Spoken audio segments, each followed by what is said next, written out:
ఏడాదికి 1.5 కోట్లు ఆదా చేసేలా నూతన బయోగ్యాస్ ప్లాంట్ ఉత్పత్తి మే నెల నుంచి ప్రారంభం కానుందని టీటీడీ చైర్మన్ బిఆర్ నాయుడు తెలిపారు.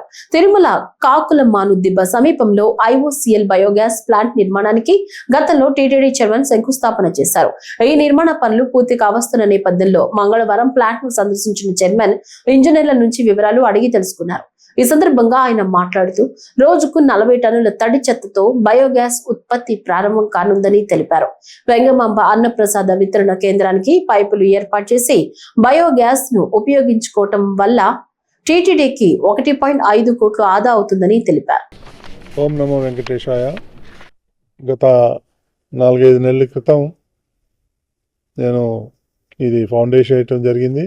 ఈ గ్యాస్ ప్లాంట్ ఏదైతే ఉందో మార్చ్ ఎండింగ్ ఏప్రిల్ కల్లా కమిషన్ అవుతుంది. ప్రొడక్షన్ మే నుంచి స్టార్ట్ అవుతుందని చెప్పి ఇక్కడ ఉన్నటువంటి అధికారులు అందరూ చెప్తా ఉన్నారు. వేస్ట్ ఏదైతే ఉందో అదేమో పర్ డే 40 టన్నులు కన్జంప్షన్ అవుతుంది.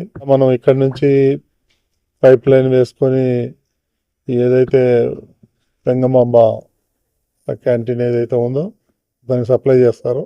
దీనివల్ల పొల్యూషన్ కంట్రోల్ అవటమే కాకుండా ఇక్కడ ఉన్నటువంటి చెత్త చెదారం అంతా కూడా కన్జంప్షన్ అవుతుంది.